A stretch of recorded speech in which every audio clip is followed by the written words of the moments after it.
You should have never doubted me. I'ma work to my last breath. I'ma hustle to my last breath. Yeah, you should have never doubted me. Hey guys, it's Ella from MaltaNutrition. We are back for another interview. Today we are joined by Roderick Sultana. He is a hybrid athlete and he is going to be telling us a bit about him and his lifestyle as a hybrid athlete. The pain and the struggle followed me. My daddy never. Did you start with endurance or strength training first? I started doing strength training. My first time stepping in the gym was around 20 years old. Since then, this was love at first sight, I should say. Then, when COVID hit, I remember gyms were closed and I had to start doing something, obviously. So I started running. And from there, now I'm running every day, still strength training every day, doing swimming as well, a little bit of everything, let's say that. Yeah, but I started, yes, kind of like bodybuilding strength training. That was, and what I love doing most, obviously. What are the sports you take part in as a hybrid athlete? The sports I take part in are running, obviously, cycling, swimming. I do high rocks. I do sometimes CrossFit as well. A little bit of everything. Yes. What inspired you to become a hybrid athlete? Obviously, when you step into a gym, you wanna try and build muscle, look big, obviously feel good, look good. But then, as I got more older, I started thinking more about my longevity and how can I be more functional at the same time. So that really kind of like got me into doing more running and hybrid training. It's for longevity mainly, yes, and to feel good as well. Because in my opinion, it makes no sense being muscled, being strong, and not being able to at least run 10K. That's my honest opinion. It's not just aesthetics, yes. It's also for longevity. Yeah. Which is your favorite sport out of all the sports you do?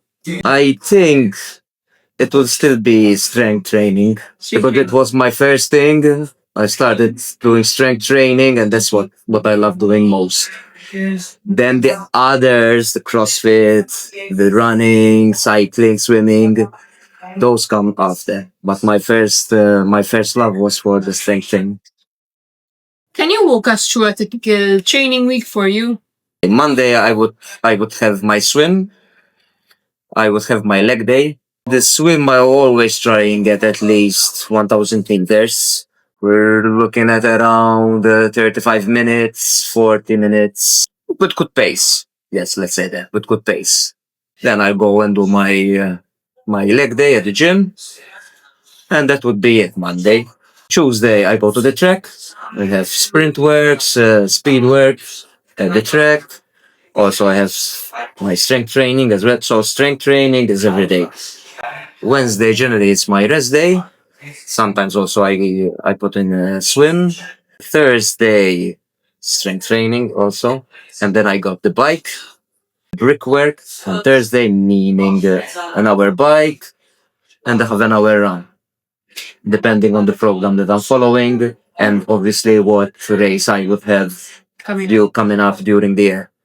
Friday would be just a run. Saturday rest. And Sunday I would have my long bike. We're talking about 4 to 5 hours bike.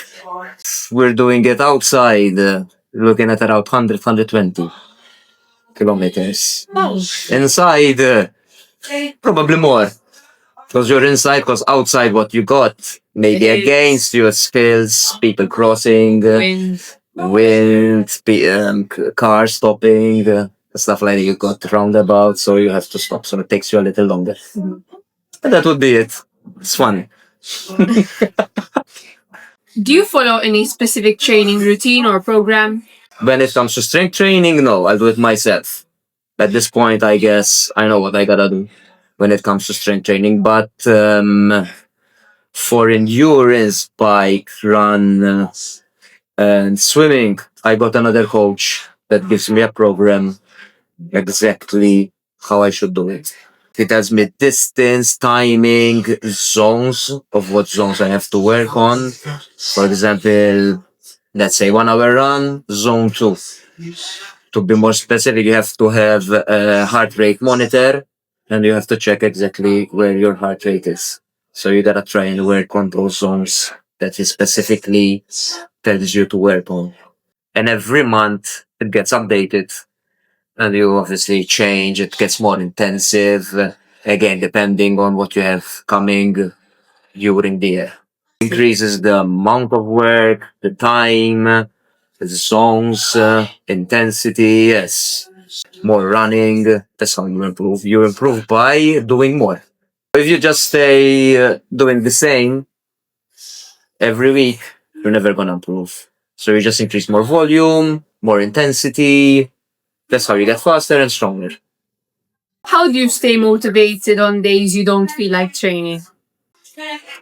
That's a good question because I'm never motivated. No, at this point, I feel like I'm a robot. There's work to be done, you just do it. Motivation comes and goes.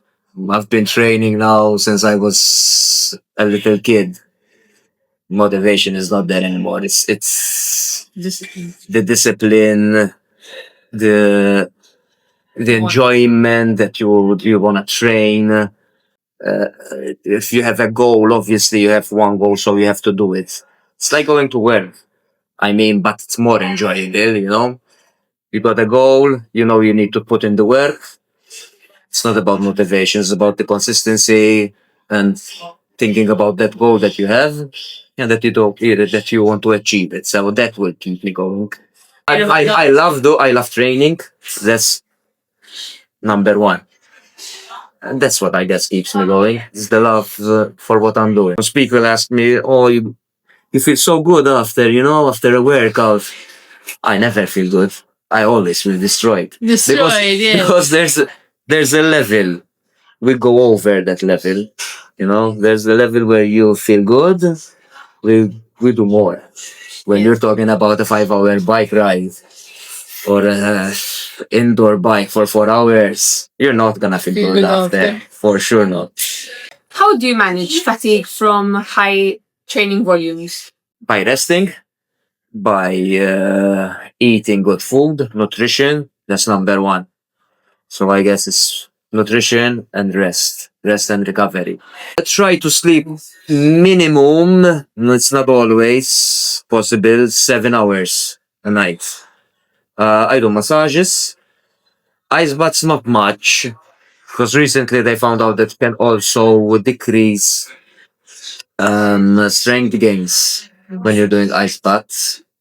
I'll try to stay a little bit away from that. It helps with inflammation, yes, that's true, ice baths, but also decrease. Now, obviously, studies lately are showing this. Maybe in the future they will say that it wasn't true. It wasn't true. No, those are the ones. Nutrition, rest, recovery, massage. I do a lot, at least 2 to 3 times a week.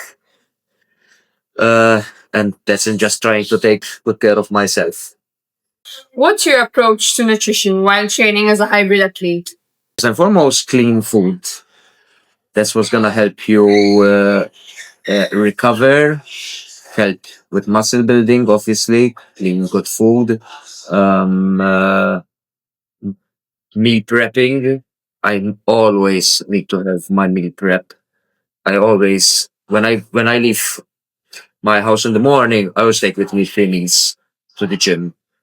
I try to stick with clean eating, mainly. High protein, high carbs as well, because when you're doing endurance, you need a lot of energy as well. I take a lot of supplements as well. So I take a lot of magnesium, zinc, the essentials. I take creatine, glutamine, but it will take me an hour to explain all the supplements that I take. Magnesium, zinc, joint care, multivitamins, with cider vinegar, ginger. If I can stick more with solid foods, I'll try and eat because it's obviously more fulfilling, more saturated. Whey protein only when there's an emergency. If I don't have time to prepare, so I'll take a scoop of protein. How do you fuel for long endurance sessions versus heavy lifting days? When I'm lifting heavy, I just follow my normal routine when it comes to food. So I'll try to eat every 3 hours. I'll try to get a meal an hour before my strength training. For me, that's ideal. I got good digestion, I guess. Some people need a bit longer. With me, 1 hour is enough. Do my strength training, and then as soon as I finish, I'll try to get another meal right away. When it comes to endurance, let's say a 5 hour bike, I'll take with me gels, carbohydrate drinks, some food as well with me. Your cycling t-shirt has like pockets at the back. So you just grab one, you open it with your drink it, put it back in the pocket, okay? Yeah. Don't throw it. Don't throw Don't it. Don't let it. Hydration is very important. I always keep drinking while you're on the bike. And that has some carbohydrates as well. I mix it with electrolytes, water. Also, sometimes I take fruit with me, dates, bananas, apples. The good thing with the bike, you can still eat and do the exercise and keep going. When it comes to running, there having something to eat on your running and staying on your stomach is not very ideal. So I stick more with gels when it comes to running. Have you ever dealt with burnout or overtraining, and how did you handle it? Not really, no, not really. I never really. Sometimes I do feel a little down than other days. What I would do generally, I try to get a nap or maybe sleep a little earlier that day. But I don't know if it's normal. I don't know if it's I'm a superhuman or No, whatever. no, I everyone don't. gets their I ups don't. and downs days. I don't really feel too much overtrained. I don't know why. Maybe you just know your body, you know? Yeah. I guess at this point, but rest is very important. Everybody needs their rest. Yes, you make sure you take your rest. Do you compete in specific events? Yes, I do. I compete in high rocks. I do Ironman as well. I have another one planned next year. It's huge. I just did one last June, 15 June, a month ago. It was in Austria, Klagenfurt. Yeah, took me 14 hours and 51 minutes. My goal was to finish it. That was my goal. I prepared for this one 8 months. It's a full Ironman. So meaning you have to swim 3.8 kilometers, then bike ride 180 kilometers, and then a full marathon of 42 kilometers back to back. You start with the swim, you go on the bike, and then you go on there. But there are different feelings. With me, I'm not really a good swimmer. The swim was my main concern. So, but then when I got it, when I was done, I was like, amazing, I'm done. No, but then you have the 180 bike, never ending. Took me 7 hours. Then when you finish that, you got a marathon. It's different feelings, but I enjoyed it. That's why I'm gonna do it again. Well, you need to prepare well, definitely. The hardest part is not the race, it's the preparation for it. The 8 months prior. Because the race is very short compared to the training that we have to do. And it's a commitment. You have to say no to everyone. You have to skip parties, relationships, friends. You have to only think about your recovery because the day after you need to do another 20-kilometer run after a bike. No, but it's a commitment and it changes your life. When you do something like that, you understand how powerful you can be, how strong you are, and I suggest people to try and do it. What's the biggest challenge you faced as a hybrid athlete? I think it's the Ironman. That was the biggest challenge. Again, it wasn't the race; it was the 8 months prior to the race. Yeah, I guess it's the Ironman. The Ironman. When you talk about an Ironman, everybody's like, you know, he did an Ironman. It's like up there. You know, you need to be. I don't know how can I put it. At your fittest. At your fittest, your strongest. Everything needs to be in place. Your recovery, nutrition, everything. It needs to be planned. It's not just a race. Because you have to know exactly when you're gonna have your carbohydrates, your drinking. It's all a plan. It's a plan. It's not just a race. How do you measure progress in performance, strength, or endurance?